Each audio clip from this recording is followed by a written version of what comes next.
Pessoal, tudo bem com vocês? Venho trazer aqui para vocês uma breve palavra da parte de Deus, da parte de Cristo, para que você seja abençoado em qualquer horário que você esteja assistindo esse vídeo, que você assista, que você entenda e que você venha a ser assim abençoado, assim como eu fui com esta palavra. Então eu queria que nós, você que está em casa, acompanhasse a leitura no livro do Apocalipse, no capítulo 2, apenas os versículos 8 e o versículo 11 do Apocalipse, capítulo 2, versículo 8 e 11, que diz a leitura: E ao anjo da igreja que está em Esmirna, escreve: Isto diz o primeiro e o último, que foi morto e reviveu. Versículo 11: Quem tem ouvidos ouça o que o Espírito diz às igrejas. O que vencer não receberá o dano da segunda morte. Quando nós observamos e olhamos para esse texto, a gente vai ver que aqui se trata de uma das cartas que foram direcionadas às 7 igrejas da Ásia, a saber, Esmirna, Laodiceia, Filadélfia, Éfeso, Pérgamo, Tiatira e Sardes. E aqui nessa carta em específica é a segunda igreja da Ásia, que é a igreja de Esmirna. E é interessante o versículo 8 que Cristo, o Cristo glorificado, que outrora se apresentou a João como Cristo glorificado, todas as suas nuances, as suas características únicas do Cristo glorificado, ele agora envia uma carta ao anjo da igreja. Quem é esse anjo? A saber, é o pastor. A carta às igrejas, aos anjos das igrejas, é o pastor. Por isso que diz: e ao anjo da igreja de Esmirna seria, e ao pastor da igreja de Esmirna. Mas é interessante que Cristo, quando nós observamos nas 7 cartas, Cristo, em cada uma delas, ele vai se apresentar de uma maneira diferente. E o que me chamou a atenção é que Cristo ele se apresenta para a igreja de Esmirna como o primeiro e o último, o que foi morto e reviveu. Quando a gente faz uma leitura breve e a gente olha o contexto em que a igreja de Esmirna se encontra, como aquela igreja ela é, Cristo ele vai dizer o seguinte: eu conheço as tuas obras, eu sei as tuas tribulações, a pobreza, e eu sei que no meio de ti tem falsos judeus que se dizem judeus, mas não são, e são sinagogas de Satanás. Quando a gente olha para a igreja de Esmirna, é interessante no texto que Cristo ele vai dizer assim: não temas, porque o diabo vai lançar alguns de vocês nas prisões, mas ser fiel até a morte dar-te-ei a coroa da vida. Só que ele vai dizer que vocês vão passar, no versículo 10, vocês vão passar por uma tribulação que durará 10 dias. Há alguns historiadores e teólogos que dizem que essa tribulação de 10 dias, que aqui está escrito, se refere a uma tribulação que a igreja de Esmirna em si sofreu, mas não uma. A igreja de Esmirna, ela sofreu 10 tribulações, que foi uma das 10 tribulações, uma das mais impactantes para aquela igreja, ao ponto de chegar em uma delas, da tribulação ser tão forte, pegou aquele povo de um jeito que massacrou tanto aquela igreja, que chegou ao ponto de quem estava de fora olhar para a igreja e dizer: aquela igreja dali, agora, ela já era. Aquela igreja agora, ela se acabou. Mas do pó, da cinza, aquela igreja ela ressurge novamente.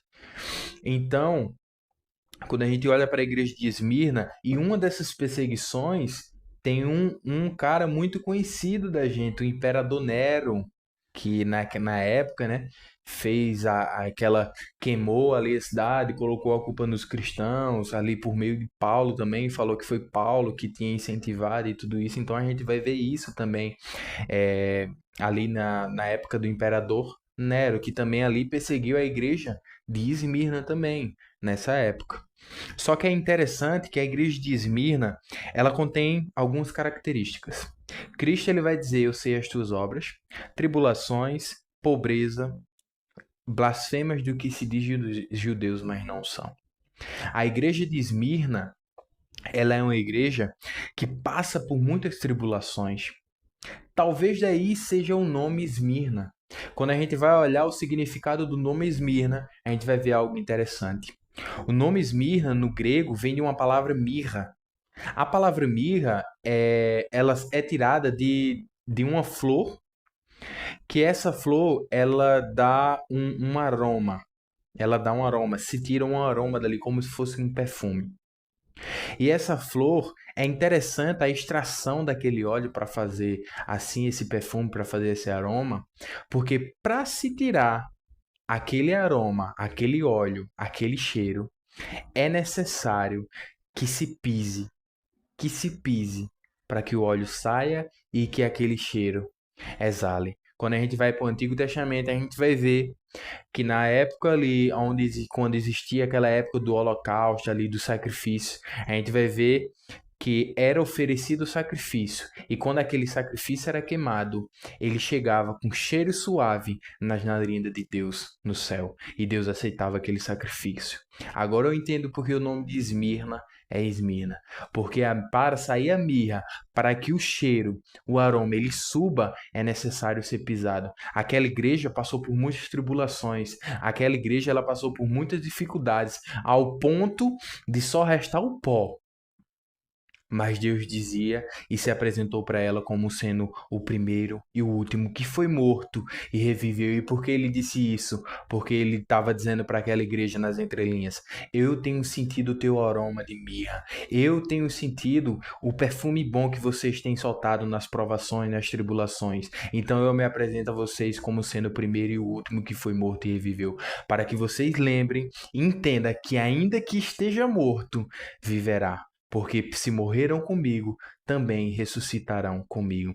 Então, aquela igreja, Cristo ele se apresenta daquela forma e aquela igreja ela entende as tribulações. Talvez seja por isso que quando a gente olha na história, a gente vai ver que a igreja de Esmirna era uma das igrejas que era exemplo, é uma das igrejas que era, de certa forma, um exemplo a ser seguido pelas outras. Porque a gente vai ver que Cristo ele não tem reprimenda sobre aquela igreja, mas sim Cristo ele alerta. Ser fiel até a morte e dar-te-ei a coroa da vida. É interessante a igreja de Esmirna que Cristo ele vai dizer: eu conheço as tuas obras, tribulações e pobreza. Só que entre parênteses a gente vai ver que Cristo ele diz: mas tu é rica. E quando ele diz isso, o que é que ele estava dizendo? O relatório da terra é diferente do relatório do céu. Quando a gente olha para isso, a gente olha para as outras igrejas, a gente vai entender. Uma das igrejas aqui na terra ela é rica.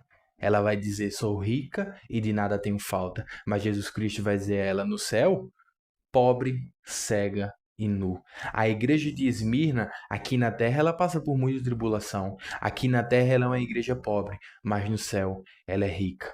Então, a igreja de Esmirna ela tinha seus valores e Cristo ele sabia dos seus valores, mas Cristo ele também sabia de algo que estava no meio daquela igreja e o que era aqueles que se dizem judeus, mas não são e são sinagogas de Satanás. Hoje em dia é muito comum ter esses falsos judeus, esses falsos cristãos dentro de nossas igrejas hoje. Cristãos que se dizem cristãos, mas só tem um nome, só tem a aparência, só fala que é, mas não vive. E Cristo, ele tem uma palavra para dizer a essas pessoas: eu conheço as tuas obras. Então, Cristo conhece a minha, Cristo conhece a sua, Cristo conhece as nossas obras. Se nós fazemos as coisas corretas de acordo com o que Ele quer, eu sei as tuas obras. Se não fazemos, eu sei as tuas obras. E Ele tem um recado para te dizer nessa noite, nesse dia, nesse horário que você estiver assistindo.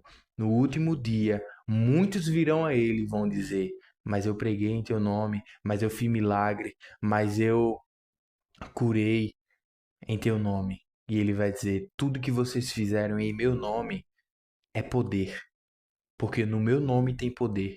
Se pedides em meu nome, será assim feito, ser-lhe-á dado, porque meu nome tem poder. Mas ele vai dizer: eu nunca vos conheci, apartai-vos de mim, vós que praticais a iniquidade. Se você se converteu e você agora se diz cristão, leia a palavra, busque a Deus, peça discernimento de espírito para que você entenda o que são as coisas do espírito e os que são as coisas da carne, para que você não venha cair em tentação. Tiago, ele diz uma coisa interessante. Tende grande gozo quando caídes em várias tentações, porque a prova da vossa fé produz a paciência. Tenha, porém, a paciência a sua obra perfeita, para que sejais perfeitos e completos, sem faltar em coisa alguma. E ele vai dizer o mais importante: e se algum de vós tem falta de sabedoria, peça a Deus, que a todos dá liberalmente, não lança o rosto, e ser-lhe-á dada. Peça, porém, com fé, não duvidando. Então, se algum de nós temos falta de sabedoria nas nossas ações, nas nossas vidas, que peçamos a Deus, que a todos dá liberalmente, mas peçamos com fé. E ele vai dizer: o homem de coração dobre é inconstante em todos os seus caminhos. O que é que Tiago está dizendo? O homem de coração dobre, o homem que é inconstante, um homem que ora faz a vontade da carne, ora faz a vontade de Deus, é inconstante em todos os seus caminhos. Cristo ele está dizendo: eu conheço as tuas obras, mas ele tem um recado para te dizer. Se você for pisado, se o seu sacrifício subir para mim com cheiro suave, eu vou sentir.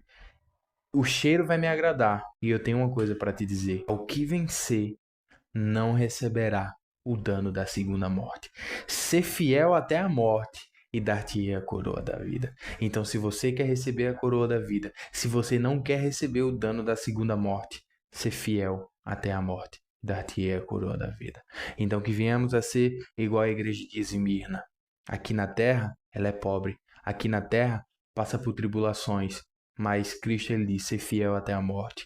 Que quando nós estivermos passando por tribulações, por coisas ruins nas nossas vidas, que a gente venha se lembrar do que Cristo falou para a igreja de Esmirna: eu sou o primeiro e o último. Se alguém disse para você que você não vai conseguir, lembre: Cristo, ele é o primeiro e o último. Cristo é o primeiro que dá a palavra e é o último que dá a palavra. Ele era, ele é e ele vai continuar sendo durante a eternidade, nunca vai deixar de ser.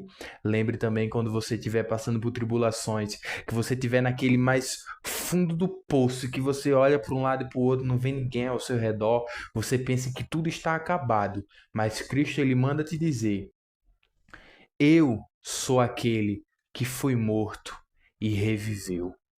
E assim como eu fui morto e ressuscitei, vocês também ressuscitarão junto comigo. Então, que nós venhamos ter a confiança, que nós venhamos ser fiel até a morte e que nós venhamos dar o nosso cheiro suave, o nosso perfume nas tribulações a Deus como sacrifício. E nós venhamos oferecer a nossa vida como sacrifício a Deus e que Ele receba com cheiro suave.